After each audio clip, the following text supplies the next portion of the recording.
Olá, pessoal, boa noite. Esse é o nosso encontro do dia 21 de junho de 2020. Então, sem muita demora, eu gostaria então de passar a palavra para o nosso amigo Marlon. Marlon, é com você, querido. Boa noite, pessoal. Espero que vocês estejam bem aí. A nossa ideia hoje é de conversarmos sobre aquele texto do Psicologia da Gratidão, de Joana de Ângeles, que falava a respeito da sombra.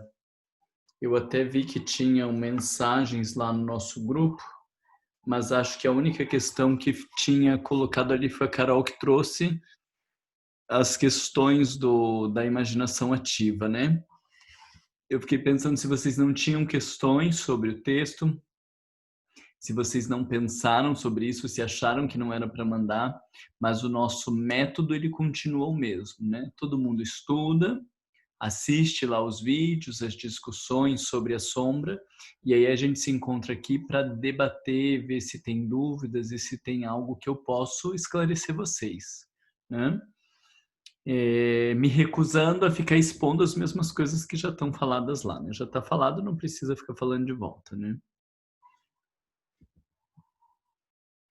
Então, temos dúvidas, temos questões, como que foi o entendimento ou essa aproximação inicial com o conceito de sombra, o que ficou claro ou o que não ficou claro, né? Também seria bom, talvez, vocês falarem do que ficou claro, do que eu entendi, né? Porque seria bom eu ir entendendo o que vocês estão entendendo para saber se posso ajudar de alguma maneira, né?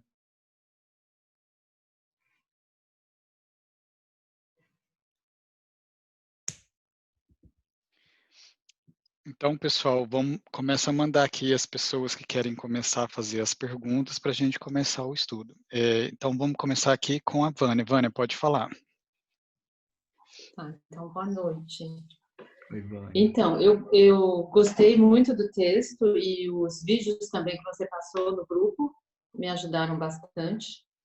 Deu para ficar bem mais claro, foi bem mais fácil do que outros textos, para entender outros textos.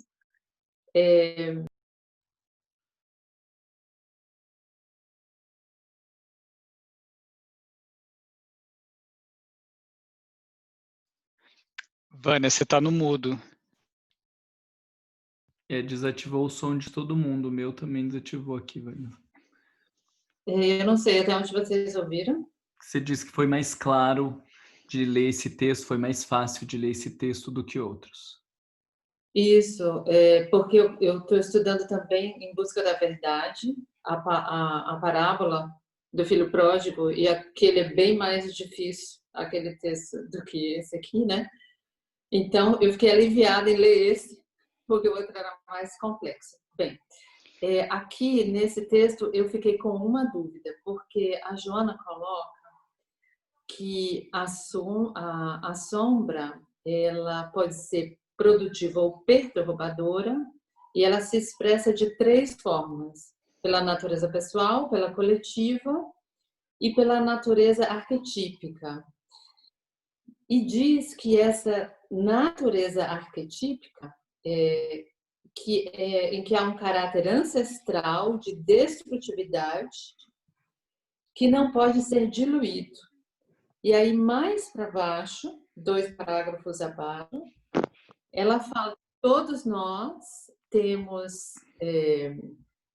somos possuidores de aspirações e que nem sempre conseguimos concretizar ou vivenciá-los, né?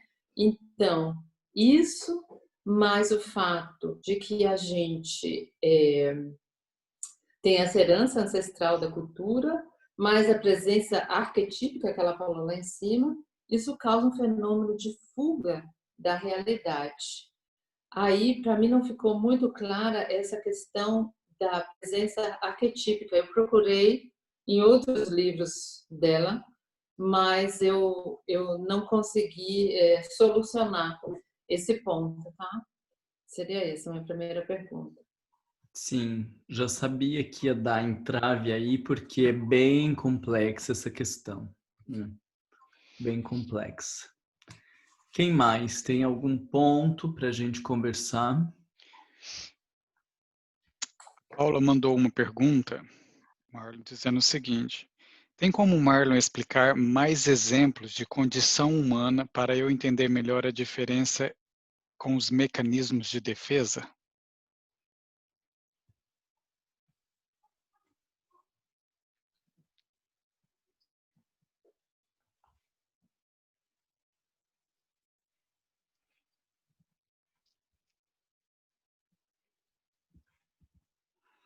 Ok, que mais?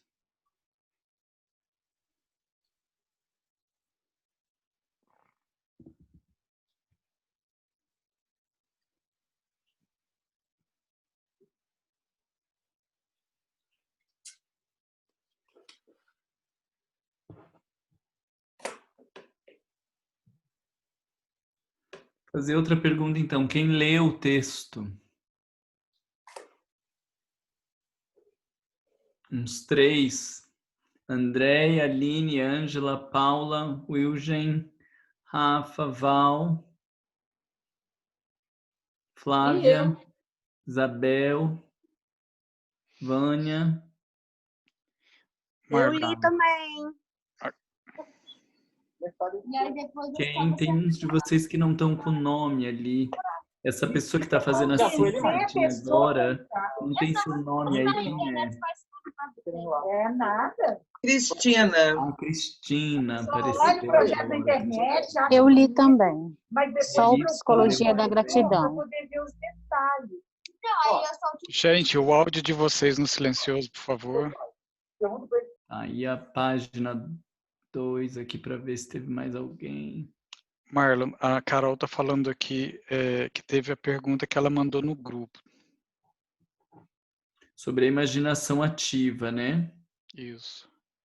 Mas eu não entendi o que precisava explicar mais, Carol, porque eu já trouxe alguma explicação lá sobre a imaginação ativa, né? Um exemplo para vocês entenderem. Não sei se fica confuso ainda esse negócio da imaginação ativa para vocês. Porque é uma técnica terapêutica, né? Vocês também não têm que querer se aprofundar nisso, né? Porque a gente não vai ficar fazendo imaginação ativa no centro espírita, né? Não, é isso que eu fiquei em dúvida, Marlon. Eu não entendi muito bem e eu queria só pedir para tu expandir um pouquinho mais com isso, porque é para a gente trazer dentro do trabalho dos grupos, né? Mas para estar bem clara essa diferença também. Para mim não ficou bem claro. Eu escutei de novo a gravação, por isso que eu trouxe de novo. Então vou explicar esse agora, porque ele foge um pouco ali dos nossos temas.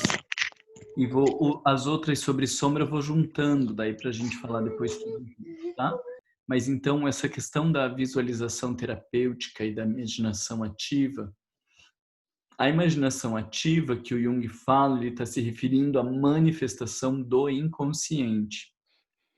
Então quando eu trago uma cena, por exemplo, um diálogo com Jesus, com a minha doença, com um monstro dentro de mim, ou com aquela visualização, né, que nós fizemos de descendo as escadas para encontrar um personagem, isso são imaginação ativa, né? São exercícios de imaginação ativa.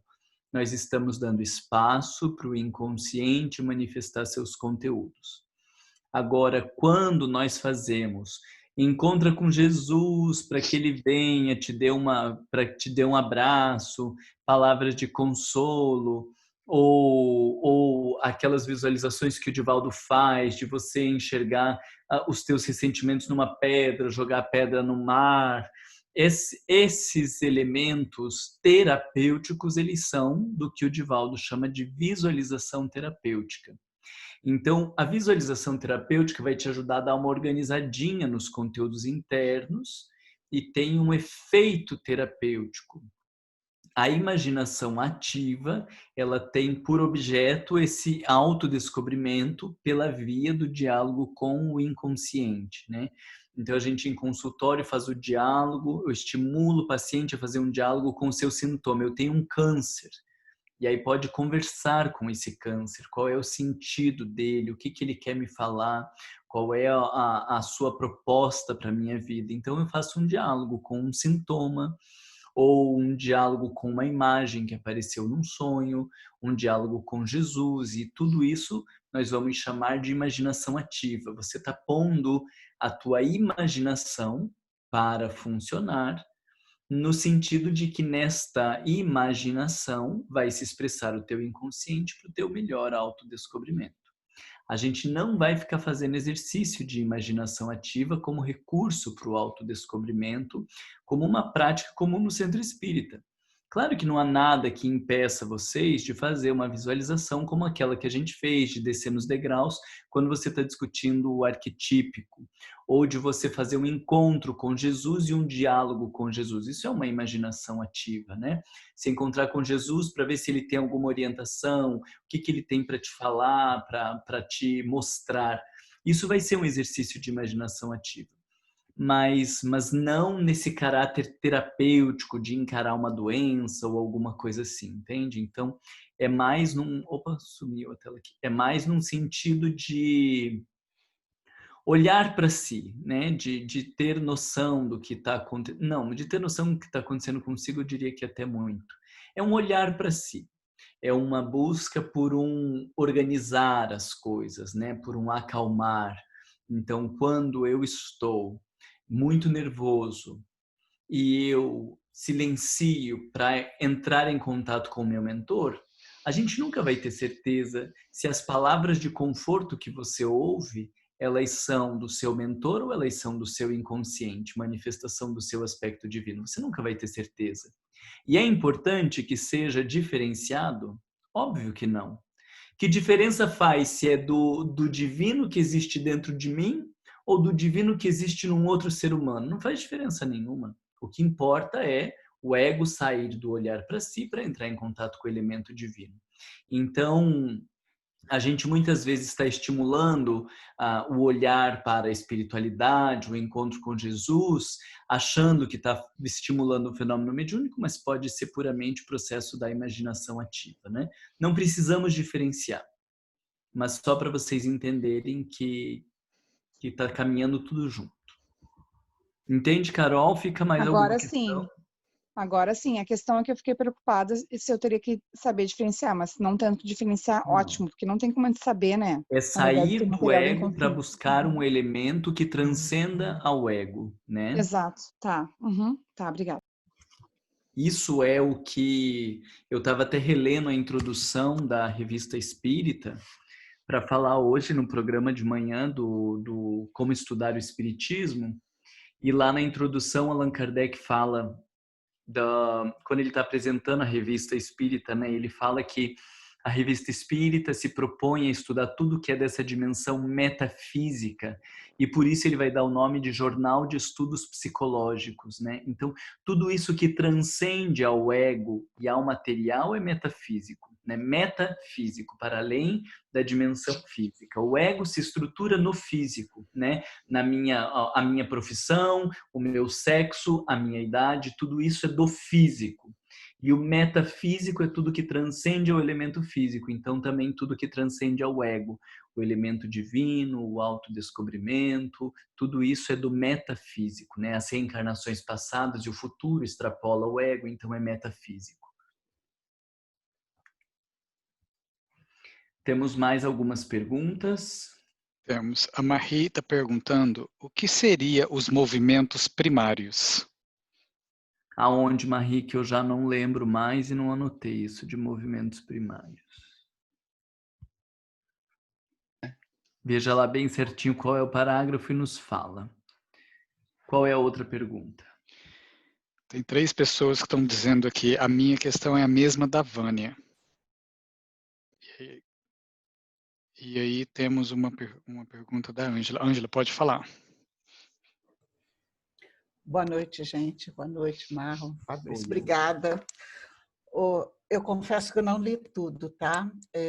Eu consegui ler a Psicologia da Gratidão, aquela número 2, né?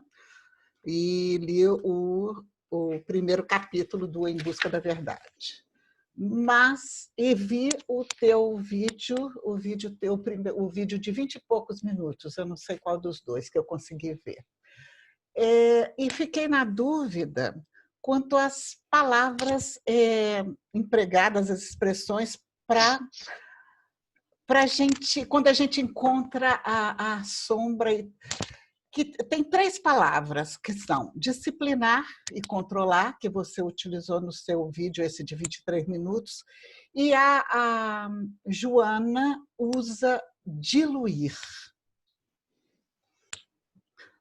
Para mim, e eu fui consultar, claro, o pai dos burros, né? O diluir é como se dissolvesse, acabasse a sombra. Disciplinar e controlar já são 2 coisas diferentes. Então, o que seria realmente, qual seria realmente o trabalho que nós podemos fazer quando nos deparamos com a sombra?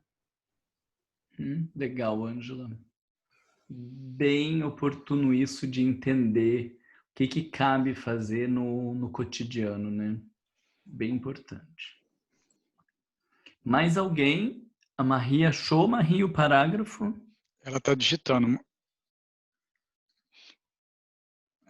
Ela diz o seguinte: aspecto do arquetípico de característico dos movimentos primários.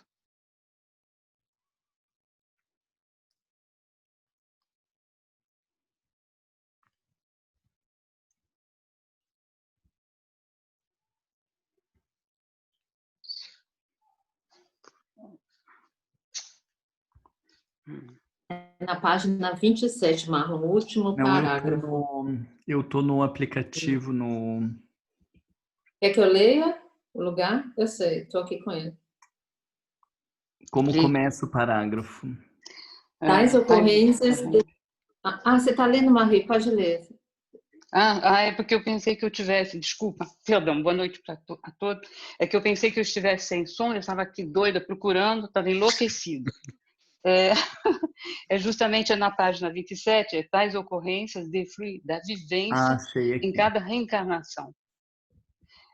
Quando experimentou a carga dos conflitos gerados anteriormente e que ressuma sombra pessoal e coletiva, tomando o aspecto arquetípico bem característico dos movimentos primários antes do surgimento da consciência e da personalidade. Vou lá minha dúvida, que eu não entendi. Deixa eu assinalar aqui para a gente.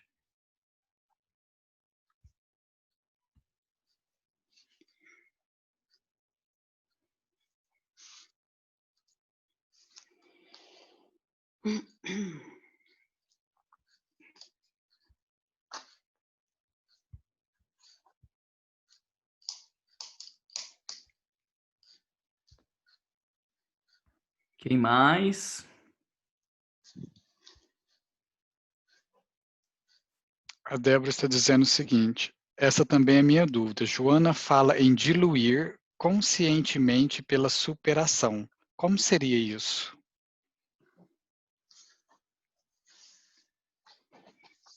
E outra pergunta da Isabel diz o seguinte: eu tenho uma pergunta, Fabrício, tem a ver com a pergunta da Ângela.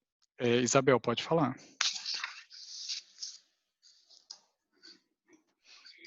Boa noite, vocês estão me ouvindo? Sim. Sim. A minha pergunta também tem a ver com a da Ângela, porque eu também fiquei em dúvida com esse vocabulário. Na introdução do Milagre da Gratidão, ela diz: o ser humano, no 4º parágrafo, o ser humano, graças à conquista da consciência, está destinado à individuação que alcançará mediante a perfeita fusão do eixo ego e self. Aí eu fiquei em dúvida, como que uma hora esse discernir, essa diluir, e aqui a fusão, para mim seriam coisas contraditórias. Eu não entendi esse ponto.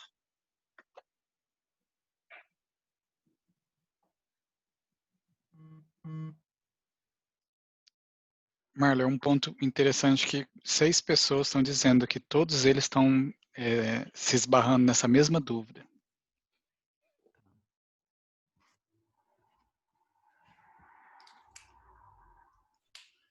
Então, primeiro, vamos discutir um pouquinho essa noção da fusão do eixo ego-self, para daí depois a gente acrescentar o raciocínio da sombra, pegando o que a Isabel está trazendo. Então, olha lá o parágrafo, né? O ser humano, não sei se vocês viram ali onde a Isabel está falando, mas é o início, né, do capítulo 2, o quarto, primeiro, segundo, terceiro, quarto. No meu, é o 6º parágrafo, não sei se a gente está na mesma edição. O ser humano, graças à conquista da consciência, está destinado à individuação que alcançará mediante a perfeita fusão do eixo ego-self, à completude, na qual retornará à unidade que sofreu fissão durante o processo antropossócio-psicológico da evolução através das sucessivas reencarnações. Então, vamos voltar lá para o nosso aparelho psíquico maravilhoso, que é essa minha vela, entendendo que aqui tudo é o nosso ser. Quando a gente fala que o espírito, né, é esse todo, e o que é o ego? O ego não é nada. O ego é só uma construção. O ego é só uma... A gente vai falar em termos de estrutura, mas não em termos de estrutura física, né? O ego é uma estrutura temporária desta reencarnação para dar conta da relação entre mundo interno e mundo externo. Então, eu tenho milhares de experiências, de desejos, de medos, de coisas que acontecem dentro de mim, e existe ali uma portinha de conexão entre o que está acontecendo aqui dentro e as demandas do mundo. Aparece um mendigo. Eu morro de medo de mendigo. Aí o ego tá ali dizendo, e agora, né? Matamos o mendigo, podemos esperar, vamos conversar, saímos correndo. Quem faz a organização desse comportamento é o ego. Ele está olhando o que está acontecendo ali fora e tentando ouvir o que está acontecendo lá dentro para fazer uma mediação entre o mundo interno e o mundo externo. Qual é o nosso problema? No Livro dos Espíritos, questão 913, surge o problema do egoísmo. O que é o egoísmo? É este ego que, ao invés de fazer a mediação entre mundo interno e mundo externo, ele diz, vou fazer o que eu quero. Vou fazer o que me der na louca. Então, lá dentro, o inconsciente está dizendo, a gente poderia ajudar. Mas o ego diz, ah, não, eu vou ficar sem dinheiro. Isso vamos chamar de egoísmo. Eu estou vendo alguém que me machucou e me pede desculpas porque me machucou. Se o ego volta-se para dentro para entender o que está acontecendo aqui no mundo interno, ele vai dizer, tudo bem, estou vendo que aqui também está tudo lambuzado, não tem problema, todo mundo erra. Mas quando o ego dá na louca de não ouvir o mundo interno, o que ele fala? Você não podia ter feito isso comigo. Quem que você pensa que é para fazer isso comigo? Todas estas atitudes são do ego desconsiderando as verdades que estão lá dentro. E isso os espíritos vão chamar de egoísmo, o ego adoecido. O ego que não considera a realidade, que fica em função de si mesmo, tá? Então, quando esse ego ele está fechado em si mesmo, ele não olha para o mundo lá fora, nem olha para o mundo aqui, não olha para o mundo fora e nem olha para o mundo dentro, fica fechado na expectativa de atender suas fantasias ou seus prazeres, nós vamos dizer que esse ego está adoecido. E isso é o que Joana escreve ali sobre a fissão. A unidade que sofreu uma fissão durante o processo antropossócio-psicológico. Porque o eguinho surge deste inconsciente para organizar a estrutura e dizer, gente, vamos dar uma organizada aqui, ó. O mundo está demandando isso, o mundo interno está demandando aquilo, vamos ver como que a gente pode se encaixar. Eu queria descansar, mas eu preciso trabalhar até às 6. Eu não vou mandar meu trabalho a merda porque agora é 5 horas. O eguinho é que vai olhar para dentro e dizer, eu tô louco para descansar, mas eu tenho um horário a cumprir de mais 1 hora de trabalho, vamos aguentar mais um pouquinho que às 6 a gente descansa. Quem faz isso é o ego.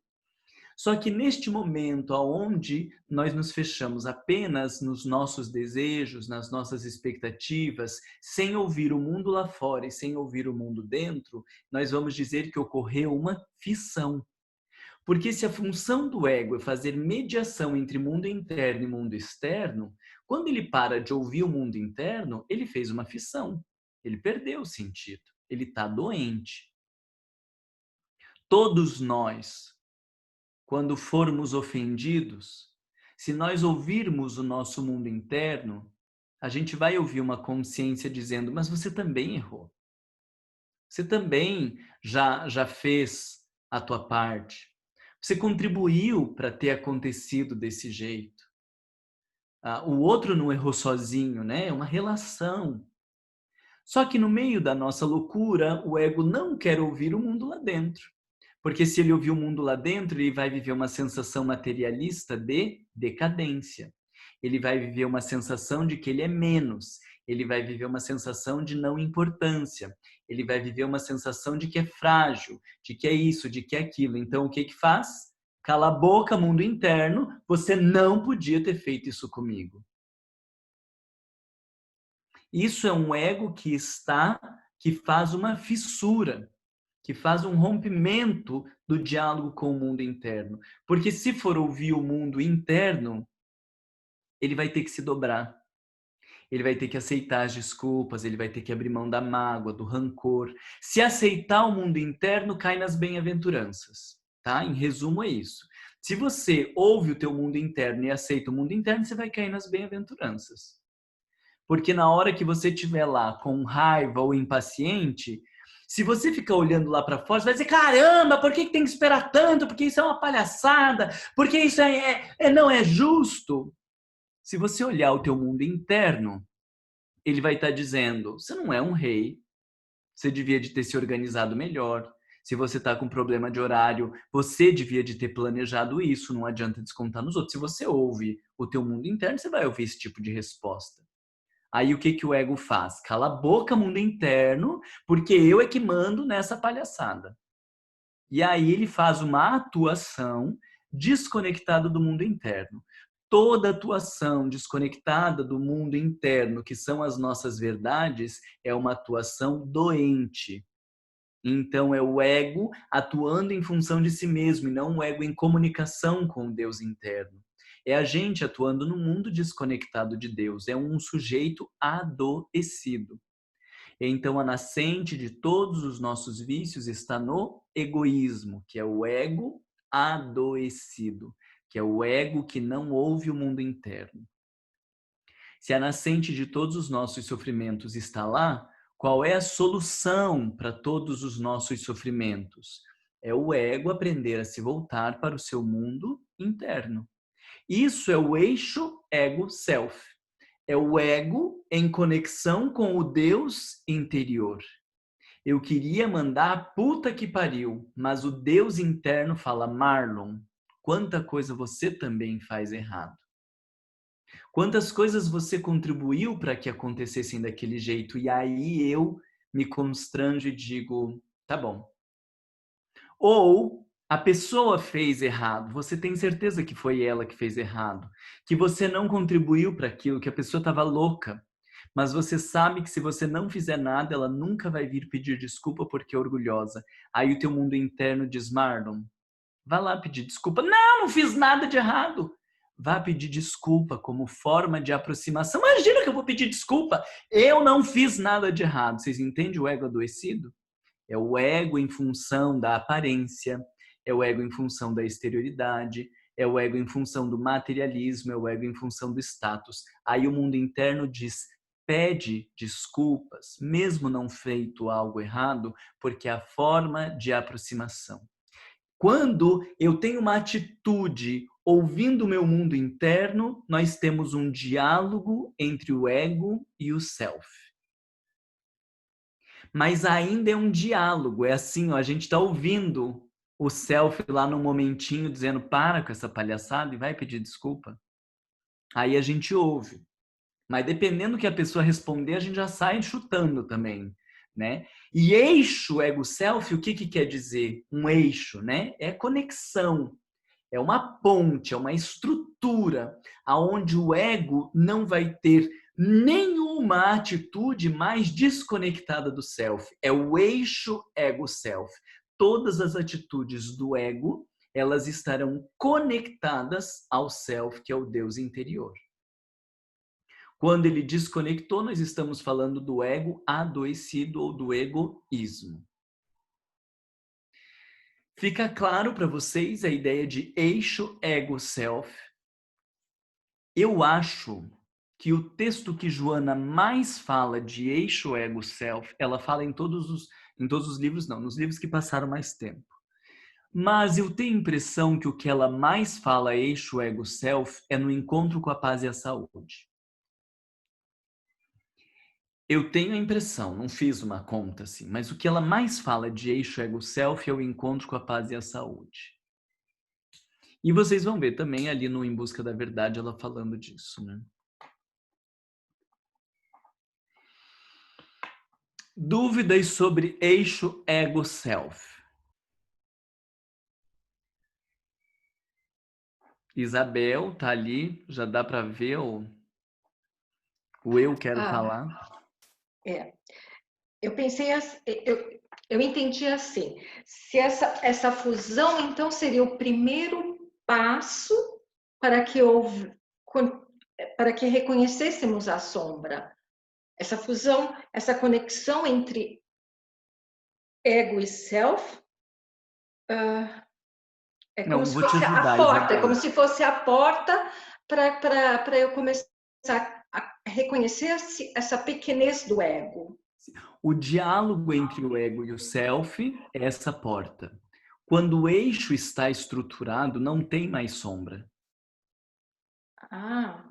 Ok. Quando tudo que o ego faz já está em função do self, já não existe mais a sombra.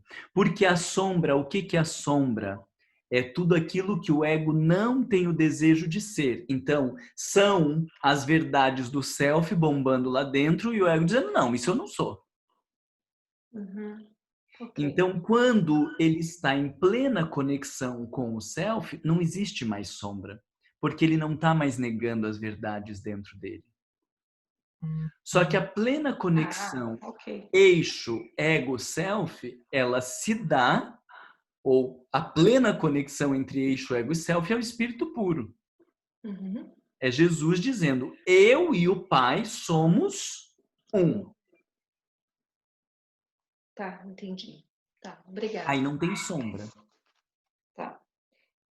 Agora, isso que você está falando é o começo do diálogo, né? O ego ouvindo as verdades interiores, que é o self. Então, isso é sim, como você está falando, o caminho para a diluição da sombra. Né? O diálogo, não existe como haver diluição da sombra sem ouvir o mundo interno. Não existe como. Então, aprender a ouvir o mundo interno é o primeiro caminho, ou é o caminho, não sei se poderíamos dizer o primeiro, é o caminho para a diluição das sombras.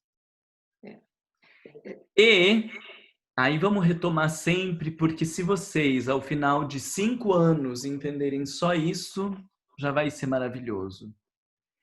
O nosso discurso tem que espírita não, espírita sim, você não pode, você deve. Vocês entendem que ele está alimentando o diálogo com o mundo interno ou alimentando o ego ficar olhando lá para fora? Entendem? O discurso do tem que, você não pode, espírita que é espírita não faz, você devia, espírita faz, é o ego olhando para fora. E o caminho de equilíbrio é o ego olhando para dentro. Então, aí é onde eu fundamento o raciocínio de quão danoso é esse nosso discurso de tem que. Espírita que é espírita não isso, espírita que é espírita aquilo e aquele outro. Porque ao invés de você estimular o sujeito a entrar em contato com as suas verdades, o que a gente está fazendo é estimulando a sombra. Porque quanto mais aumentar o teu discurso do tem que, mais o sujeito lá no centro espírita está alimentando a fantasia de que eu não posso. E tudo aquilo que eu não posso ser não deixa de existir. Tudo aquilo que eu não posso ser é sombra. E a minha raiva é que Freud falou isso há mais de 100 anos atrás. Que tudo aquilo que existe na psique e você nega, não deixa de existir. E por que a gente continua fazendo esforço para negar e querer que as pessoas neguem? Então tem uma frase do Jung que eu adoro. Deixa eu ver se eu acho aqui, porque estava numa epígrafe de um livro, do livro que eu estou escrevendo. Deixa eu ver se eu consigo abrir aqui. Que ele diz assim... Opa, onde que está? Bom, deixa eu ver se eu acho aqui. Só um minutinho, porque se eu achar vai ser bem legal. E se eu não achar, não vai ser legal. Ai, Word. Na hora que a gente quer, ele não ajuda a gente. Aqui.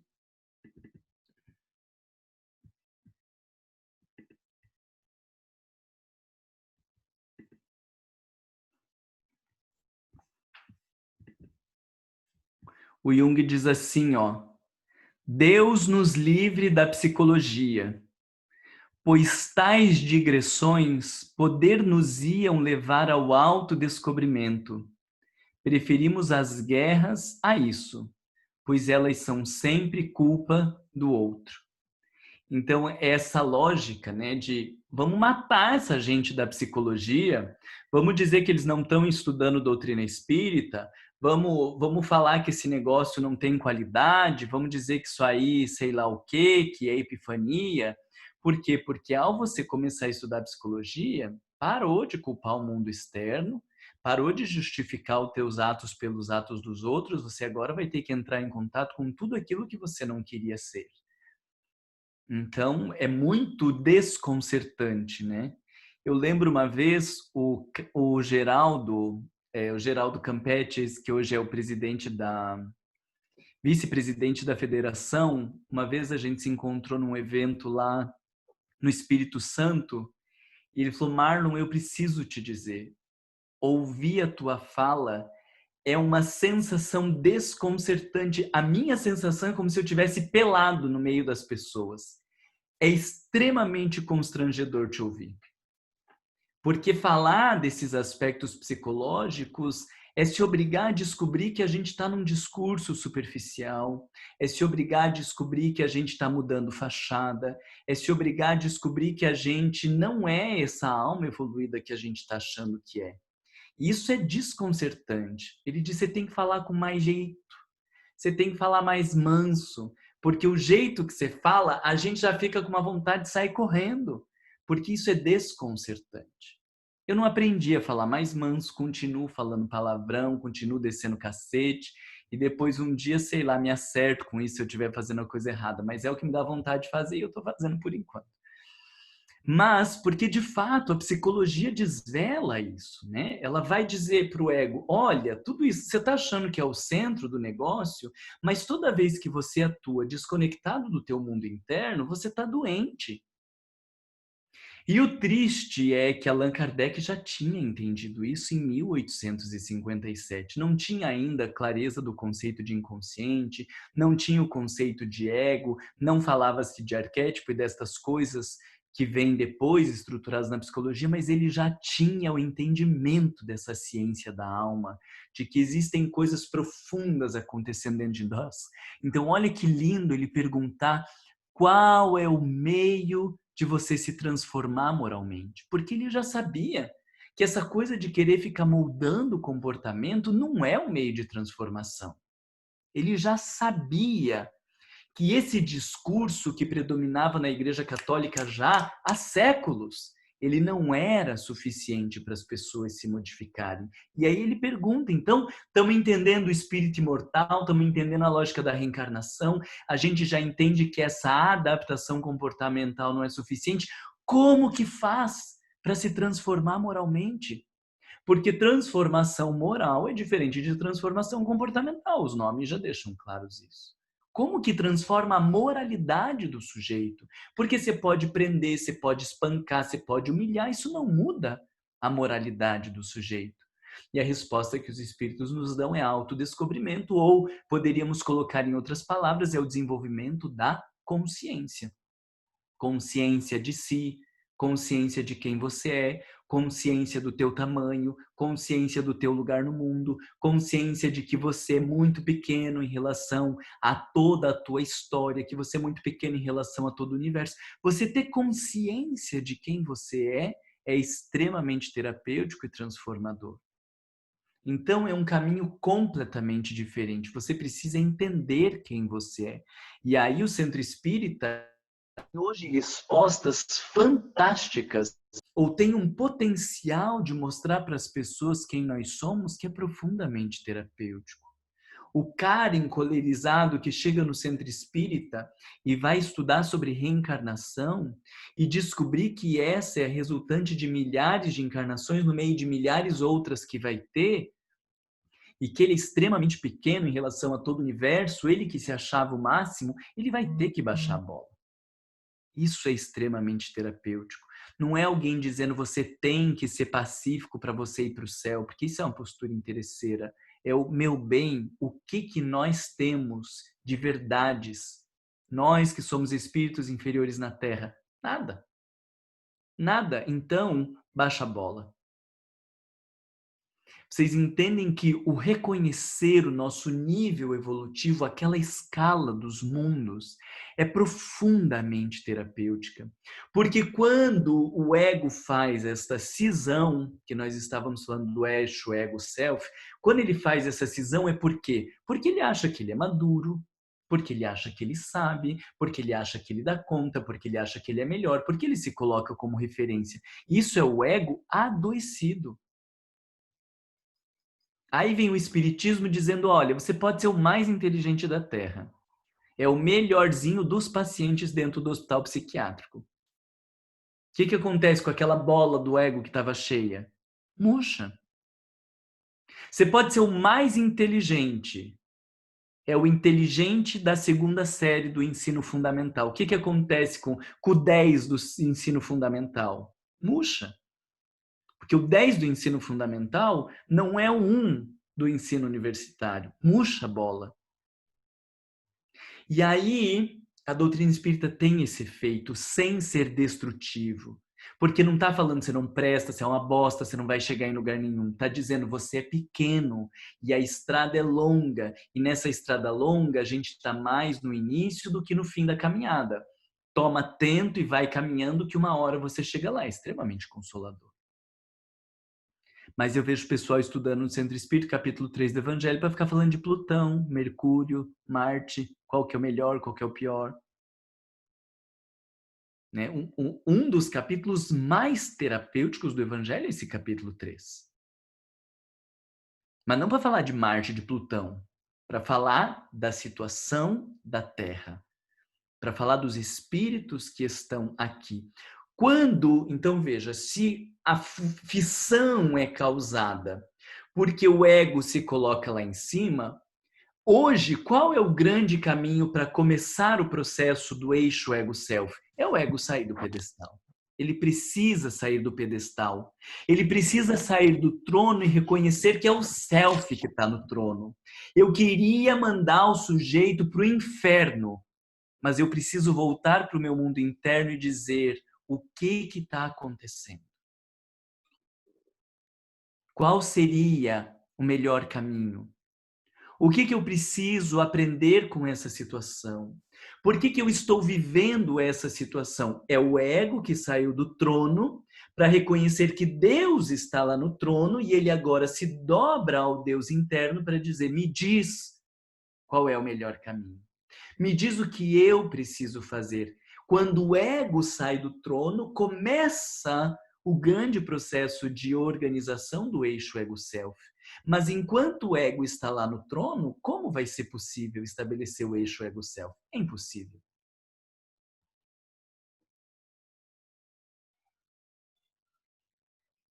Aí é o que eu digo para vocês da regeneração.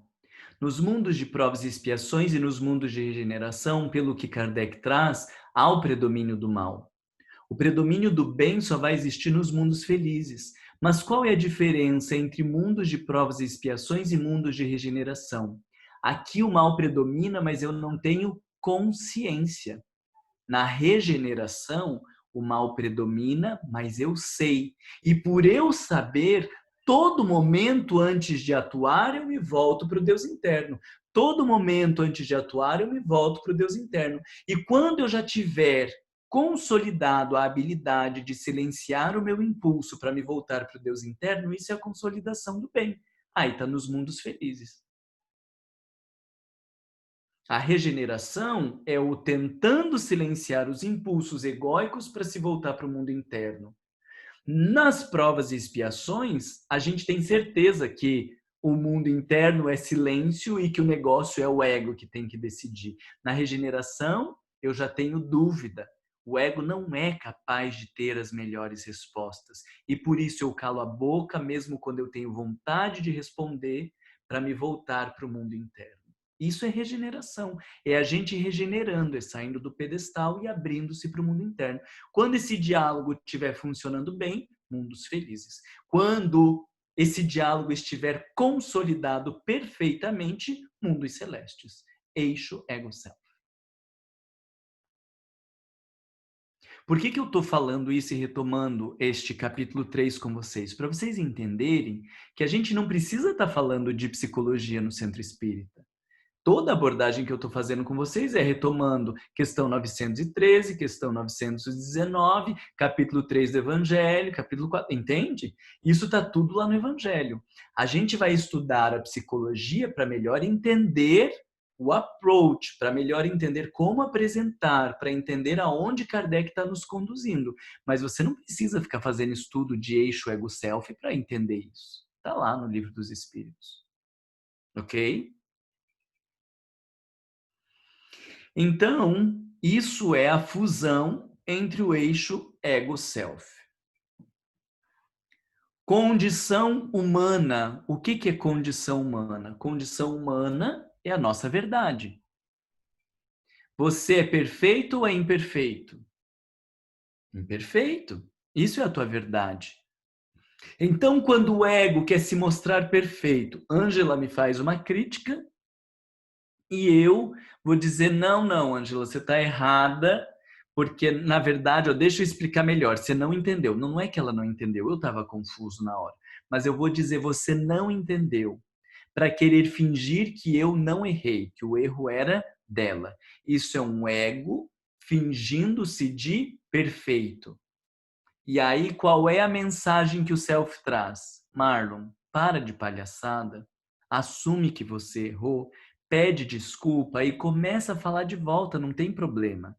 Mas o ego morre de medo. Se eu assumir que eu errei, se eu falar da minha limitação, eu acho que as pessoas não vão me admirar, que elas não vão querer estar aqui, que vai ter um problema. Como que eu vou poder coordenar um grupo de estudo se eu erro?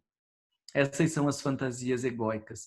Então é o ego tentando negar a sua condição humana.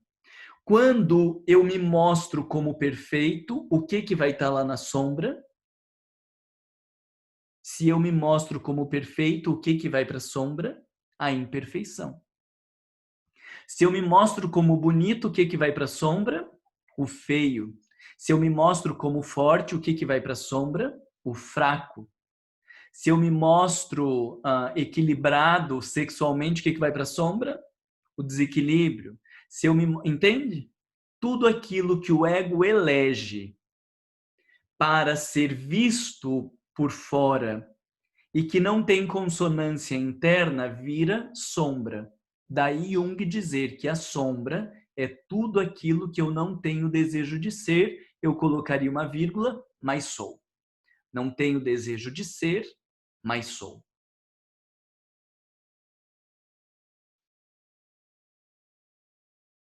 E se a gente não se situa dentro dessa abordagem, ao invés de ajudar as pessoas a entrar em contato com aquilo que elas não têm o desejo de ser, o nosso discurso hipócrita mais alimenta o desejo de não ser. Ou seja, muitas vezes o nosso discurso no centro espírita mais alimenta a sombra.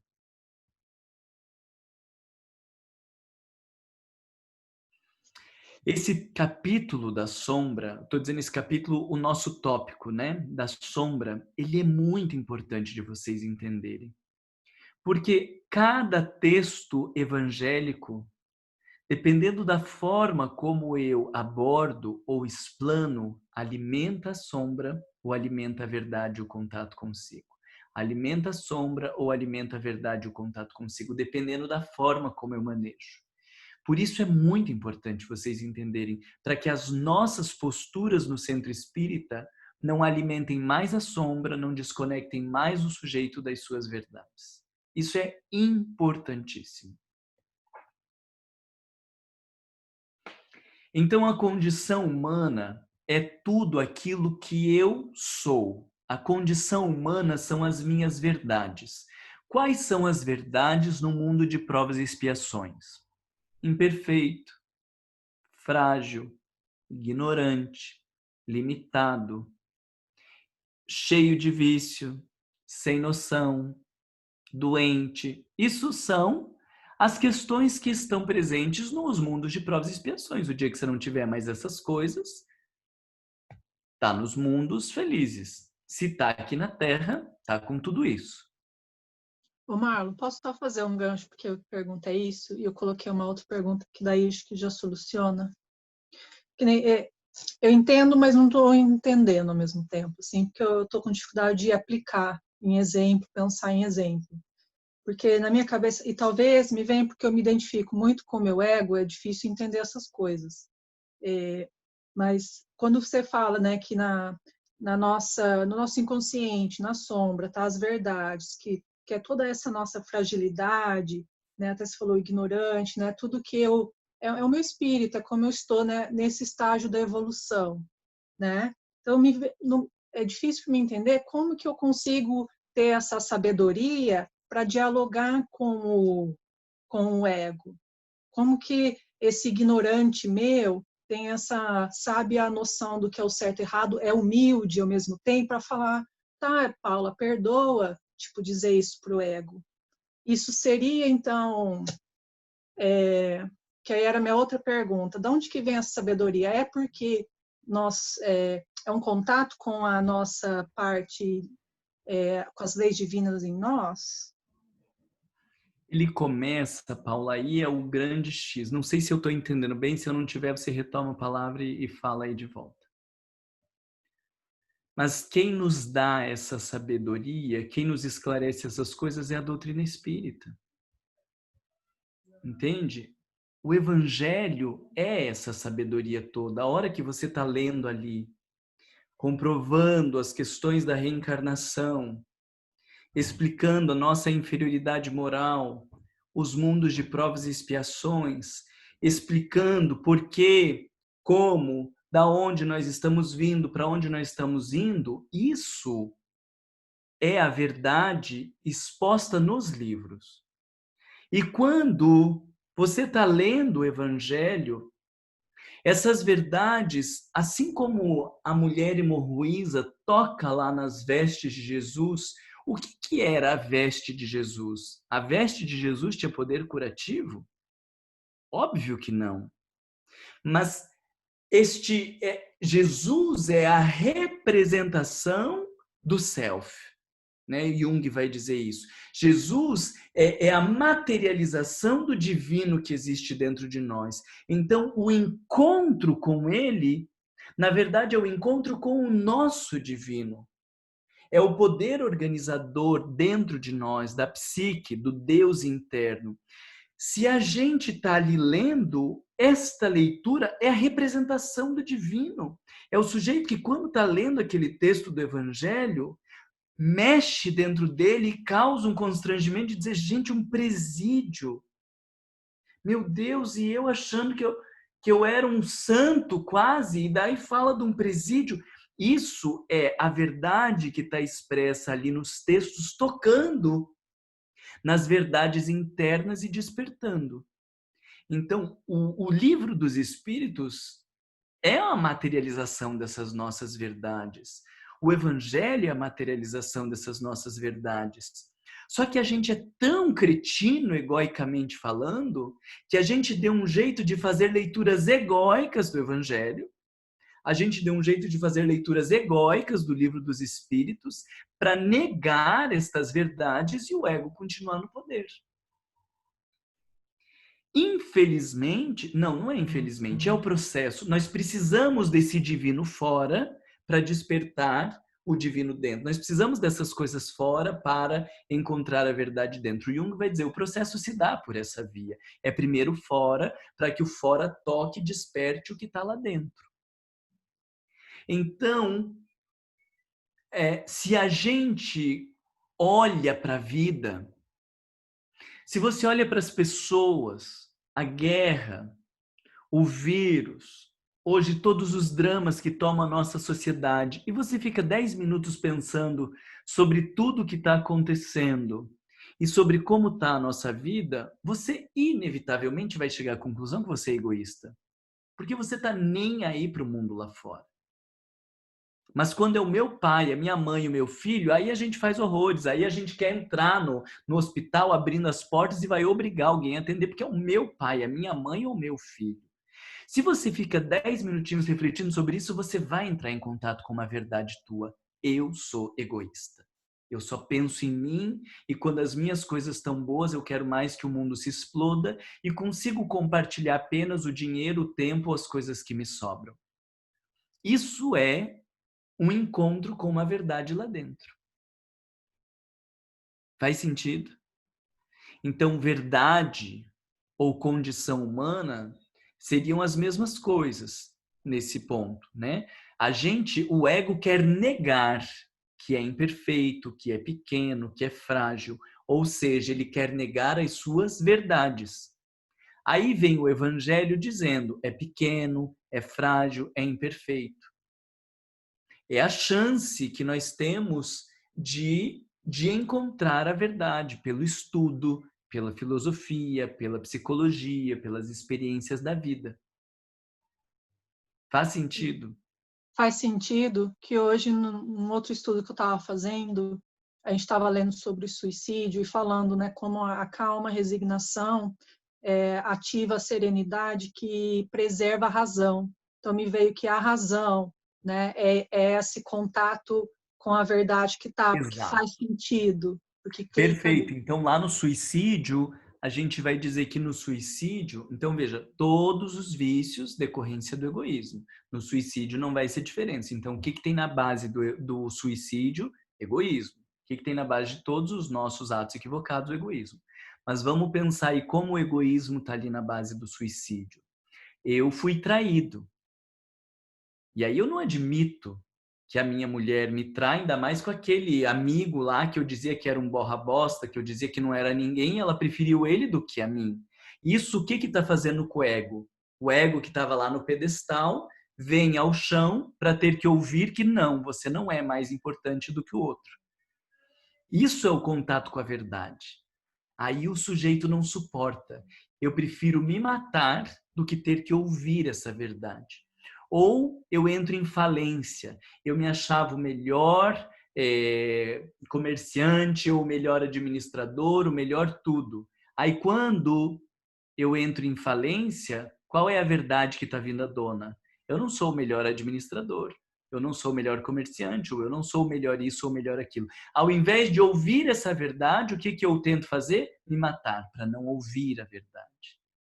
Então, toda vez que a gente se nega a ouvir as verdades, a gente está fortalecendo a cisão entre o ego e o self. E toda vez que a gente ouve as verdades, a gente está fortalecendo o encontro ou o diálogo entre o ego e o self. Então, muito comum os sujeitos que pensam em suicídio, quando eles começam a olhar as suas verdades e assumir as suas verdades, eles dão um grande passo no processo evolutivo. Por quê?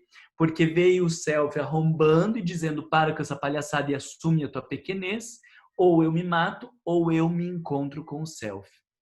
Então, no suicídio, é a grande provação, porque ou você consolida, ou você se aproxima do teu mundo interno, ou você rompe.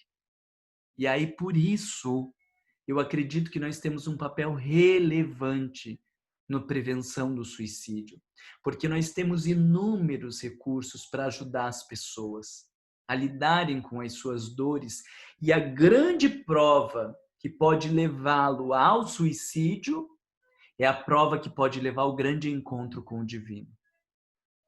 O suicídio é algo extremamente danoso, não pelo ato do matar, né? Como a Igreja Católica falou do pecado. O grande drama do suicídio é a vida trazendo ou impondo uma verdade e o sujeito se recusando em absoluto ao diálogo com essa verdade. Esse é o grande drama do suicídio. A vida dizendo, olha para cá, e ele dizendo, eu não vou olhar.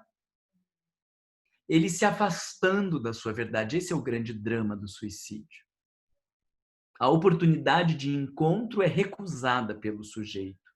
E aí não deve ser à toa que, de todos os temas sociais, suicídio é o tema que Allan Kardec mais debruçou, mais deu atenção e mais estudou. Ele fala de riqueza, ele fala de pobreza, fala de miséria, fala da mulher, fala de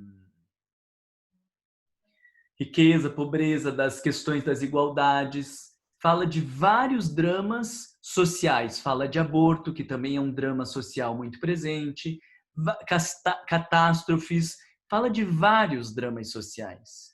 Mas o que ele mais dedica textos é sobre o suicídio. Tirando os conceitos, né? Espírito, perispírito, obsessão, vida após a morte, tal, tirando os conceitos doutrinários, o tema social que ele mais estuda é o suicídio. Porque talvez eu faça a interpretação que é um dos temas que nós mais temos poder de intervir. A hora que o sujeito está dizendo, mas a minha mulher não podia ter feito isso, é hora de perguntar por que não podia. Por que não podia? Tanto podia que fez. Mas olha o que ela fez comigo. Mas o que ela fez com você? O que ela fez? Ela está te mostrando que você não é perfeito. O que ela fez é te mostrar que você não é maravilhoso. O que ela fez é te mostrar que tem outras pessoas que podem ser mais interessantes do que você. Foi isso que ela fez. Ela te mostrou uma verdade. E ou agora você engole com farinha essa verdade, suporta e se transforma, ou você se mata para não ouvir essa verdade. É claro que a gente não vai fazer esse tipo de abordagem, né? Mas a lógica é essa.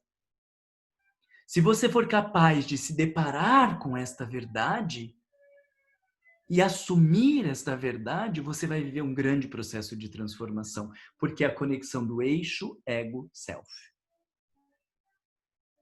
Este sujeito que não consegue entrar em contato com as suas fragilidades, o que ele está fazendo? Ele está negando a sua imperfeição. A imperfeição vai intensificar o lado sombrio. Na próxima encarnação, qual vai ser a forma de se relacionar com a imperfeição? Vai ser um drama. Provavelmente vai viver um complexo de inferioridade. O medo de se sentir inferior. O medo de se sentir pequeno. Se transformou numa ferida, que é o complexo. Então a gente não vai trabalhar na prevenção do suicídio porque ele é um pecado, como diz a Igreja Católica. A gente vai trabalhar na prevenção do suicídio porque é um momento culminante, onde ou você sobe mais um degrau ou você desce um degrau. E aí a gente tem que estar ali super próximo das pessoas para ajudar a subir o degrau.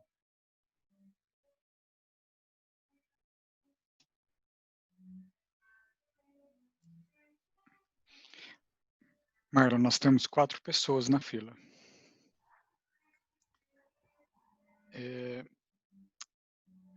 A Olívia quer fazer uma pergunta sobre o livro Encontro com a Paz. Olívia, pode falar.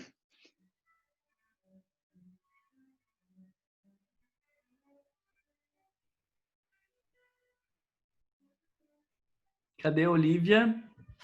Sou eu, Olímpia. Olímpia, cadê você? Então, te diga. Estou aqui. Então, a minha pergunta, Marlo, por favor, é aqui nesse parágrafo em que a Joana fala que o processo mágico avançou para a conquista de um novo estágio, o egocêntrico, que nele jaz em forma de belicosidade, de ambição desmedida, de reivindicação, de direito, de propriedade, de poder. E aqui embaixo ela fala, essa fase tormentosa incitou o recrudescer da violência, sempre quando não conseguiu obter o desejo pela persuasão e revivar-lhe os instintos agressivos, que o tornavam insensato, preparando para o avanço no rumo da razão que reflexiona, compreendendo que o mundo a todos pertence e a vida é patrimônio superior, que não pode nem deve ser malbaratada por questúnculas de significado nulo ou pernicioso. Marlo, a minha pergunta lá no Livro dos Espíritos, na pergunta 115, Kardec faz a pergunta e ele fala que todos nós fomos criados simples e ignorantes, né? Espírito Verdade. Fazendo o link desta pergunta com o que a Joana fala aqui neste capítulo do processo antropossócio-psicológico, neste momento, podemos considerar que neste momento, nesse nosso processo de caminhada evolutiva, que emerge em mim esse egocentrismo, esse egoísmo, este ego autocentralizado? É possível fazer essa leitura? Sim. Ou ficou confuso? Não, é sim. É isso aí.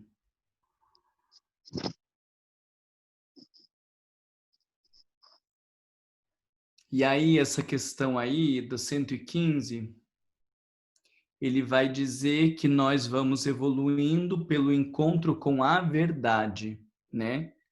Então, este ego que se coloca nesta referência, ele vai ter que descobrir a verdade de que ele não é a referência, de que ele não está no centro, né? É como se fosse, como não, são fases, né? Porque o pensamento mágico, ele é aquela fase aonde tudo se atribui aos deuses, né? A força da natureza, é uma coisa completamente, para nós seria extremamente infantil, alegórica. Aí ele precisa entender que ele tem um papel muito importante, que não dá para atribuir tudo ao universo, às coisas lá fora, porque ele tem um papel muito importante. E isso é entrada na fase egocêntrica. Então, é um avanço do mágico para o egocêntrico, porque ele tem um papel. Só que neste momento onde ele está descobrindo que ele tem um papel, qual é a verdade que ele precisa descobrir? Ele tem um papel, mas o papel dele não é assumir o centro da história. O papel dele é executar as ordens do divino dentro dele. Então, quando ele entende que ele tem um papel, ele sai do mágico. Mas qual é o papel? Quando ele entende qual é o papel, daí ele sai desse egocêntrico, que não é o atender às minhas vontades, é atender o Deus que existe dentro de mim. Vocês entendem a lógica das fases, assim, né? Sai do mágico porque, sim, depende de mim, depende do que eu faço, né? Deus não está aqui a chuva para nos punir o sol para nos ajudar ou para nos abençoar. Tem um monte de coisa acontecendo, você se organiza, você se prepara, você sabe disso, sabe daquilo, planeja, porque depende de você fazer muitas coisas. Não vamos atribuir tudo aos deuses, ao mundo lá fora ou à natureza. Isso é entrar na fase egocêntrica, reconhecer que nós temos responsabilidades. Mas daí eu acho que tudo depende de mim, que tudo está em função de mim, que tudo é para mim. Aí é esse egocêntrico adoecido que precisa avançar no calma lá. Eu tenho uma centralidade, mas não é a centralidade do universo, é a centralidade em relação à minha vida. Não é, porque hoje a gente vive como centralidade do universo. Ninguém pode nos ofender. Ninguém pode isso. O trânsito tem que funcionar conforme a gente quer. O elevador tem que vir no tempo que a gente quer. As pessoas só têm que nos tratar como a gente quer. Isso não é uma centralidade saudável, é uma centralidade universal. Então, quando a gente sair dessa centralidade para entender o nosso verdadeiro papel em função do divino, aí a gente está numa outra fase que não é essa fase egocêntrica que a gente vive hoje. Marlon, posso fazer também uma outra pergunta agora? Eu estou pensando em cima do que você está falando, lá no capítulo da Lei de Amor, se eu não me engano, o homem foi criado, ele passou pelos instintos, né? No instinto, logo avançado, ele tem sensações, e mais corrompido ele tem as sensações, e ele vai caminhando para o amor. É nesse momento que nós estamos nos instintos que o ego ele tenta tomar uma posição de centralidade. Está me vindo agora. Então, lá Lázaro fala assim, ó, no começo Lázaro, o homem né? tem só instintos, né? Exato. Quando depurado, ele tem sensações, e depurado tem sentimentos. E o sentimento por excelência é o amor. A gente está aqui nessa fase, nós já temos sentimentos. Só que a gente ainda não consegue viver a excelência do sentimento, que é o amor. Então, a nossa fase está aqui. Já temos sentimentos, temos relampejos de amor, mas ainda não sabemos, não conseguimos viver a sublimidade, né? Porque até a mãe, não sei se vocês já me ouviram falando isso, mas até a mãe, ela não vive o sentimento sublime. Ela é mãe e ela vive o amor, que é uma coisa linda e maravilhosa, pelo seu filho. Não é o filho de qualquer uma, é o meu filho. Porque o meu filho drogado e vagabundo vai ser sempre melhor que o filho drogado e vagabundo da vizinha. Então ainda está muito longe de ser o amor na sua totalidade. Ainda é um amor com base no egoísmo. Porque o sentimento que eu tenho pelo meu filho vai ser muito diferente do sentimento que eu tenho pelo filho da minha irmã. E o sentimento que eu tenho pelo filho da minha irmã vai ser muito maior do que o sentimento que eu tenho pelo filho de uma desconhecida. Então, mesmo o amor que nós sentimos, e estou usando de referência o amor materno, porque todos os espíritos dizem que é o que tem de mais sublime, tal, mesmo aquilo que nós temos de mais sublime, ele ainda tem a base no egoísmo, né? Então, a gente está nesta fase do desenvolvimento do sentimento para a vivência dessa plenitude, porque a gente sente, mas esse sentimento ainda decorre de um ego completamente autocentrado. Obrigada. Temos ainda 15 minutos. Tem mais gente, Fabrício, que queria falar? Tem sim, Marlon. A próxima pessoa é a Débora. Pode falar, Débora. Marlon, em relação à questão do eixo ego-self, eu fiquei estudando esse capítulo 2 e ficou tudo bem confuso de novo, assim, para mim os conceitos iniciais, assim, misturou tudo. Foi até bom para o meu ego. Mas uma coisa que eu tô com dúvida, assim, a sombra, quando é tudo aquilo que eu tenho dificuldade de aceitar. Necessariamente a sombra, ela faz parte do meu inconsciente? Essa seria uma primeira questão. A segunda questão que eu teria, então, seria assim, quando a gente fala despertar com a nossa consciência, seria, na verdade, despertar o inconsciente? Essa seria a segunda. E a outra diz respeito, que Joana fala assim, a sombra deve ser compreendida como uma condição do nosso processo de crescimento. Então ela fala, e aí pelo que eu entendi, a gente deve ser grato porque ela está trazendo uma oportunidade da gente entrar em contato com a nossa verdade. Mas eu fico me perguntando, eu não tenho mais o que perguntar, vou ficar com essas duas mesmo, porque ainda tá tudo bem confuso. Vou parar aqui. Então vamos lá. Sim, primeiro, faz parte do nosso inconsciente, porque é aquilo que eu não tenho desejo de ser, mas sou. Então eu posso olhar, deixa eu pegar um exemplo. Eu posso olhar, sei lá, vamos pegar um exemplo qualquer aí, a vulgaridade. Gosto muito da corrupção, né? Porque a gente fica enlouquecido olhando os dramas do Brasil e aquela palhaçada toda.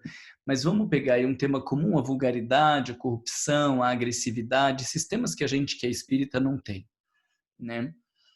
Então, eu olho para esses temas e nego que eu seja. Imagina que eu sou vulgar, né? Uso roupinha aqui, ó, apertadinha, tudo no pescoço, cuido das minhas palavras, né? Sempre bem colocadas, nunca fiquei dando em cima de ninguém, nunca fiquei me esfregando em ninguém, não há nada de vulgaridade na minha conduta. O que isso quer dizer? Existe a vulgaridade dentro de mim e eu faço um esforço danado para escondê-la. Isso é a sombra. Então, é como se a vulgaridade quisesse dar mostras. Eu vejo lá, né, como tem muitas mulheres que compram o vestido vermelho, compra a saia curta, mas não tem coragem de usar, né? Por que comprou? Porque parece que tem uma força lá dentro, né, que obriga o sujeito a fazer isso, e aí eu não consigo usar. Então, para ser sombra é porque é um conteúdo do inconsciente querendo aparecer e o ego fazendo um movimento contrário para negar. Existem hoje temas da humanidade que pudessem ser só problemas lá fora e que eu não tenho isso? Podia. Mas eu confesso para vocês, dentro do meu percurso, não tem nenhum tema que eu estudo aí na humanidade que eu olhando para mim eu digo, não, isso aí eu não tenho. Porque todos eles, desgraçadamente, eu começo a mexer, eu falo, meu Deus, mas não tem um que a gente consegue pular, não tem um que dá para dizer isso, eu tenho certeza que eu não sou. Por quê? Porque nós somos produtos, né, desse mundão aí, nós estamos vivendo, e se você não está vivendo agora necessariamente, mas viveu em outras reencarnações, viveu outras experiências, e esses temas estão bombando dentro de nós. Mas poderiam existir temas, vamos supor a vulgaridade, na medida que eu aceito que eu sou uma pessoa vulgar, e eu estou lidando com isso, tentando entender a minha vulgaridade, tentando dar um espaço minimamente civilizado para a minha vulgaridade, lidando com isso. Então eu vejo a vulgaridade lá fora, eu vejo uma pessoa vulgar, isso não vai me gerar incômodo, isso não vai me gerar mal-estar. Por quê? Porque a vulgaridade ela faz parte da minha consciência. Ela não faz parte do meu inconsciente. Eu já assumo que isso faz parte de mim. Então não vai me gerar os constrangimentos que a sombra geralmente nos gera, de se sentir mal, de ter algum tipo de reação, ou de querer combater, ou isso, ou negar, ou qualquer coisa assim, porque não está mais entuchado no inconsciente, está mais próximo da consciência.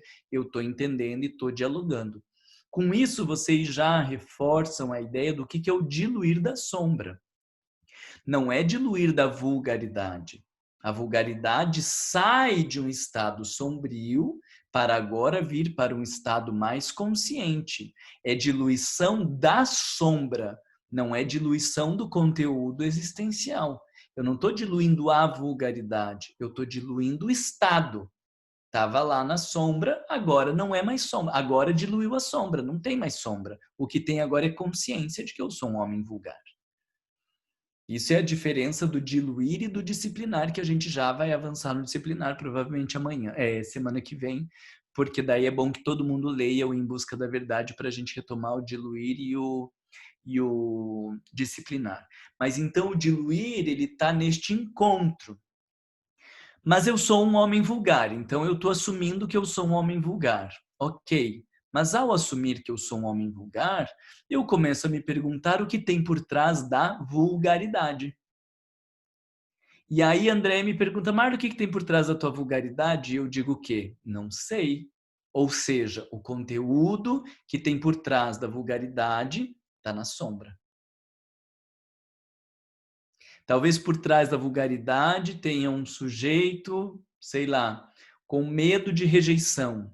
Aí fica seduzindo, fica dando em cima de todo mundo para não se sentir rejeitado.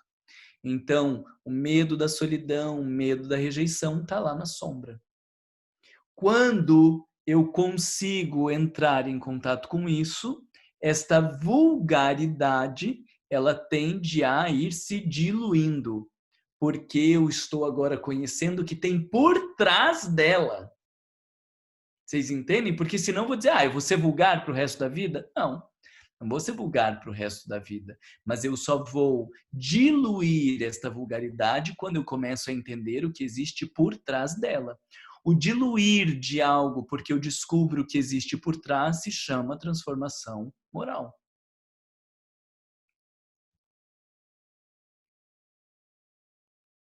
Vou reforçar essa frase porque ficou bonita.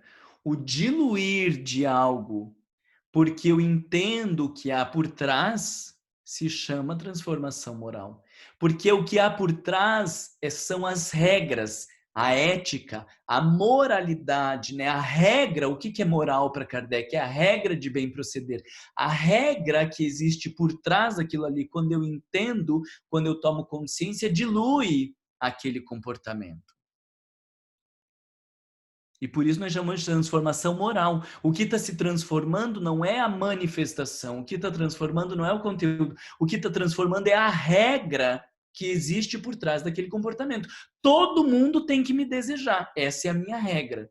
Então, eu me coloco como uma pessoa vulgar seduzindo todo mundo. Quando muda a regra, quando eu descubro que eu posso não ser desejado pelas pessoas e ter um lugar no mundo, eu estou mudando a regra. Quando muda a regra, muda o comportamento. Então, isso é transformação moral. Quando eu só tento conter a minha vulgaridade ou a minha sedução sem mudar as regras, você não pode chamar isso de transformação moral. Isso é transformação comportamental. Não teve mudança das regras, não teve revisão dos elementos éticos, não teve transformação moral, teve só mudança comportamental.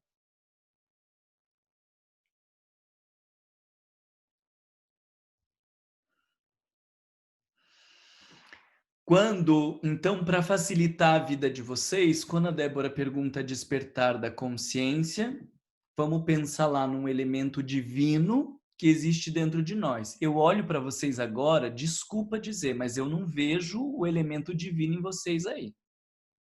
Vocês vê o elemento divino em mim aqui? Não vê. Aonde que está o nosso elemento divino? No inconsciente.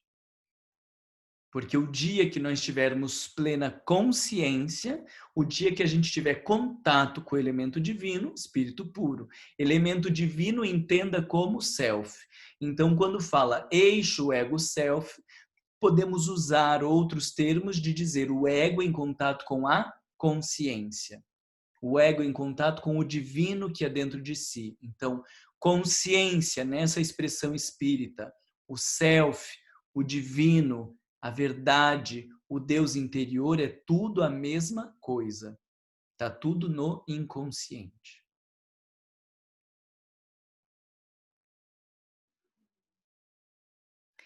E por que Joana diz que sombra é parte do processo de desenvolvimento ou do processo evolutivo? Eu vou explicar isso para vocês. E aí vocês não fazem mais pergunta que a gente vai terminar, porque eu esqueci de fazer chá, esqueci de pegar minha bolacha, esqueci de pegar água, tô com a boca seca, já tô começando a ficar estressado, porque eu tô falando sem meu chazinho, sem nada aqui. Então a gente precisa parar antes que eu comece a falar besteira. Mas vou me concentrar para a última fala. Por que Joana diz que sombra é parte do processo evolutivo? Tem a agressividade dentro de mim. O que é mundo primitivo? Não tem a menor noção de regra de bem proceder. mata, estupra, machuca, sem menor peso na consciência. Isso é mundos primitivos. Quando a gente vê alguém numa atitude de atrocidade, a gente fala, nossa, que primitividade, nossa, que ser humano primitivo. É esse sujeito sem o menor filtro, sem nenhum freio, é um indivíduo primitivo, não é? Estamos aqui nos mundos primitivos. Não tem noção de bem e de mal, simplesmente atua. Quando eu começo a ter noção de bem e de mal, qual é o movimento natural que comece a acontecer? Eu começo a tentar inibir o mal que está dentro de mim. Esse processo de tentar inibir o mal que está dentro de mim, nós já discutimos isso, Freud chamou isso de repressão. É ruim a repressão? Não. A repressão é necessária para o mundo civilizatório. Eu queria matar meu chefe, porque ele me chamou a atenção na frente de todo mundo, e aí eu engulo o desejo de matá-lo, porque aquilo ali não cabe naquele momento. O que é esse movimento? É um movimento de repressão. E em determinado momento, aonde eu vou entendendo quão negativo, inferior ou prejudicial é isso, eu começo a querer me desidentificar dessa ideia. Não, eu não sou também esse monstro que vai capaz de matar alguém. Isso tem a ver com o processo de desenvolvimento moral. Na medida que cresce a nossa concepção de moralidade, a gente tende a ir negando estas coisas que estão dentro de nós. Isso é a formação da sombra. É saudável, é parte do processo de conscientização, de civilização e de desenvolvimento.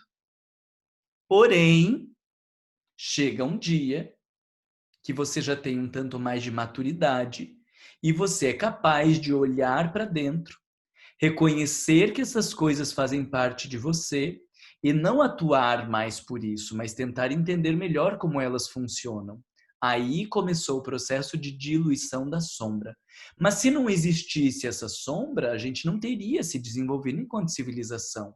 Fazer tudo o que dá na telha, fazer tudo o que tem vontade, tudo que os nossos impulsos mandam, não existe civilização. Nós estamos nesse espaço onde a gente está desenvolvendo um pouco mais de maturidade para olhar para as coisas dentro de nós, saber que nós não devemos simplesmente atuar pela nossa própria vontade, nós já sabemos, mas agora eu tenho condição de olhar para isso e começar a me perguntar o que acontece, por que isso atua em mim, qual é a intenção disso, qual é o movimento, o que está acontecendo, para que daí eu consiga lidar melhor ou diluir estes conteúdos. Então, desenvolver sombra faz parte do processo, mas não pode parar por aí. Agora a gente tem que caminhar para o entrar em contato com os conteúdos sombrios para fazer análises mais profundas de quem nós somos. Faz sentido isso para vocês? Freud vai dizer que é um dos pré-requisitos para a civilização, a repressão. Porém, não dá para parar aí. A gente vai começar agora a perguntar o que tem por trás do conteúdo reprimido. Então, eu tinha vontade, encontro uma pessoa na rua, tinha vontade de tirar a roupa e fazer sexo com ela. Agora, não vou mais tirar a roupa e fazer sexo com ela. Mas essa vontade que está dentro de mim, se eu estou numa relação estável e eu continuo tendo este impulso de fazer sexo com o mundo, agora eu tenho uma maturidade para começar a perguntar, mas por que quer fazer sexo com o mundo?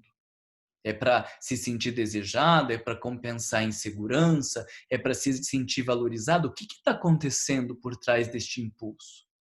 Se eu não tivesse desenvolvido a repressão para colocar esse impulso sob rédeas, eu não teria condição de agora dialogar com ele. Então, colocar o impulso sob rédeas, que é a repressão, é o pré-requisito para depois poder dialogar com ele e entender como ele funciona.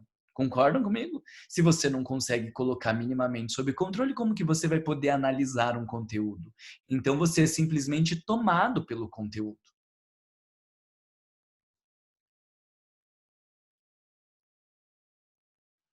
Agora nós vamos fazer a seguinte combinança. De vocês lerem o Em Busca da Verdade. Porque lá no Em Busca da Verdade é onde ela vai citar mais vezes o diluir da sombra, para a gente analisar com cuidado algumas passagens do diluir e entender a lógica que está presente naquele texto. Tem muitas coisas no texto, muitas, é um texto extremamente denso. Vamos tentar primeiro pegar essa coisa do diluir e do disciplinar. Eu acho que neste texto ela não fala do disciplinar, eu acho que ela fala só do diluir, e o disciplinar a gente traz lá da psicologia analítica, explico melhor depois para vocês. Diga...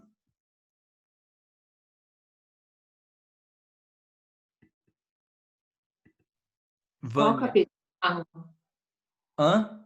Qual o capítulo do Em Busca da Verdade? Do 1 ao 5. Ah, tá. Aquilo que você falou na semana passada. Isso. Vamos focar, porque você leu, Vânia, mas eu acho que nem todo mundo leu, né? Alguns começaram a ler, a Ângela disse que leu só o primeiro, então vamos agora focar neste do 1 ao 5, tentando olhar melhor para o diluir, e daí eu explico o disciplinar, para a gente entender com clareza o manejo disso, e se tiver alguns outros itens ali, vamos pensando também. Deixa eu usar o meu último minuto de fôlego só para explicar aquela questãozinha ali do arquetípico, porque ela é simples, né? Não é uma questão simples, mas a resposta é mais fácil assim para a gente entender.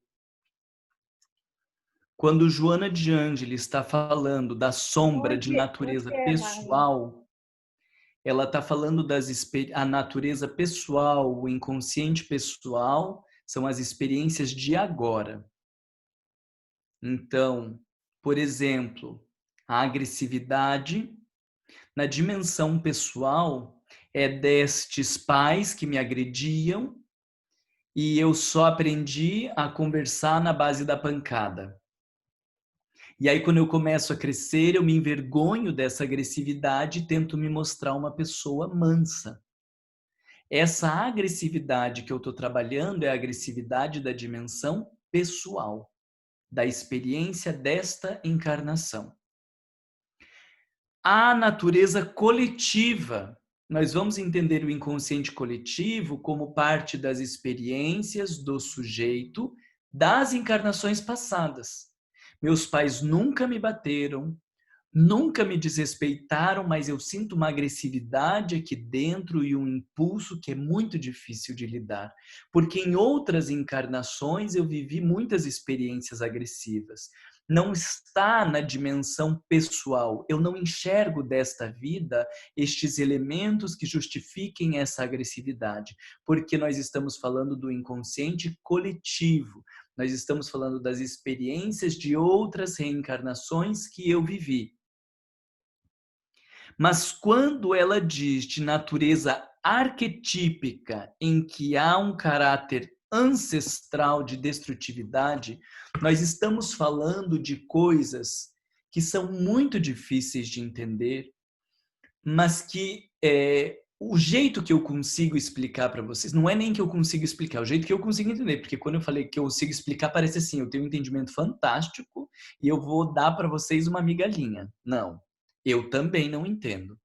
O que eu consigo entender existem coisas como a agressividade que você apanhou, você viveu elementos destrutivos, foi estimulado a isso, e isso vai estar muito presente nessa encarnação porque você viveu estas experiências, ok? Mas tem uma agressividade que independe das experiências que você viveu. É como se isso fizesse parte da espécie humana. Quando ela diz ancestralidade, né, ela está falando, é algo de muito longe. Talvez a gente pudesse pensar lá desde quando a gente foi fera, desde quando essas coisas que a gente traz da ancestralidade, que não foram experiências que eu vivi agora conscientemente, mas é do ser humano. A agressividade está dentro da gente. E por que eu estou explicando isso para vocês? Porque o arquetípico, ele é uma coisa fascinante de estudar. O ser humano, como traz esse elemento da ancestralidade, se você começar a estimular a tua agressividade, se você começar a soltar as tuas amarras em relação à agressividade, você vai se tornar um monstro. Isso não tem a ver com o que você viveu nas outras encarnações, isso tem a ver com o arquetípico. Isso tem a ver com tudo que compõe o ser humano. A mesma coisa a sexualidade. Se você começar a tirar todas as tuas amarras da sexualidade, de repente você está naqueles quadros de perversão, não sei se vocês já estudaram, né? Mas hoje em dia tem coisas horrorosas da dimensão sexual, horrorosas. Não estou nem falando de fazer sexo com animal, porque sexo com animal já ficou fichinha, perto de coisas tão absurdas que existem na dimensão sexual humana. Isso não necessariamente tem a ver com o que viveu nas encarnações passadas. Isso tem a ver com essa ancestralidade. Isso tem a ver com estes impulsos primitivos que existem dentro de nós e que, se você for soltando todas as amarras, você vai cair num precipício. E é por isso que muitos de nós temos muito medo de entrar em contato com a sexualidade, de entrar em contato com a agressividade, de entrar em contato com alguns temas, porque parece que se você tirar algumas amarras, você vai se ver diante de um precipício. E realmente, às vezes, é essa sensação que a gente tem. Então, isso não tem a ver com o que você viveu nestas encarnações passadas. Isso é da ancestralidade. Em termos junguianos, nós vamos dizer isso é da dimensão do arquetípico. É como se fosse a história da humanidade, a história da coletividade e que está presente em nós como seres humanos. Entendem esses 3 níveis? Então, nós podemos pensar o mesmo tema, agressividade, na dimensão pessoal, da minha agressividade agora, de como eu vivi isso. Podemos pensar na agressividade destas encarnações que eu vivi, que está bombando dentro de mim, mas existe uma energia agressiva que independe dessas experiências, que é da dimensão ancestral, que é da dimensão arquetípica, que são coisas que você vai dizer, como que um ser humano conseguiu chegar nisso? Com os requintes de crueldade ou de destrutividade ou de loucura. E aí, quando você começa a olhar para esta questão do arquetípico, isso é o antídoto para você não julgar mais. Porque por mais absurdo que seja determinada experiência humana, se você descobrir que isso também faz parte de você, você já não vai dizer, nossa, é um monstro. Não, você vai conseguir dizer, é um ser humano como eu, que está sem os freios que eu tenho. Porque se tirar todos os meus freios, provavelmente eu também chegue nesse mesmo lugar, porque é da dimensão arquetípica, é da nossa história ancestral. Aí você já não chama mais de monstro. Quando você olha aquilo que você chamaria de monstro, te dá um frio na barriga pensando, meu Deus, do que nós somos capazes. E aí tem um mínimo de empatia, de tolerância, de compreensão, porque você sabe que se tirar tuas amarras, você também pode cair naquele mesmo precipício. Aí nós estamos vivendo o evangelho. Compreensão, tolerância, respeito, indulgência, amor ao próximo. E um dia, quando este louco ou quando este monstro cometer uma atrocidade conosco, daí a gente vai pôr em prova o amor ao inimigo. Porque a gente vai saber também que se nós tirarmos todos estes freios, nós também somos capazes de fazer isso com alguém ou nós já fizemos isso com alguém. E aí você tolera, compreende, perdoa e ama. Ok? Então, boa semana para vocês. Dá uma investida na leitura deste Em Busca da Verdade, porque é um texto precioso. Se você não conseguir até o 5, se desanimar, fica no 4, pelo menos, do 1 até o 4. Mas leiam, porque é um texto precioso. Toda vez que eu falo desses textos, eu releio e acho coisas novas, coisas que me chamam a atenção. Agora, para mim, é um desafio, porque eu não estou mais com os meus livros todos anotadinhos, eu tenho que ler nessas porcaria de Kindle aqui, que parece que não tem intimidade, mas vai ser legal, porque eu vou ler tudo de volta agora para achar alguns outros elementos, porque é um texto precioso para todos nós. Beleza? Beleza, obrigada. Bom fim de semana, então, para vocês. Nós nos vemos domingo que vem. Obrigada, Marlon. Boa noite. Pessoal, boa noite. Tchau, tchau. Obrigada, gente. Boa noite a todos. Obrigada.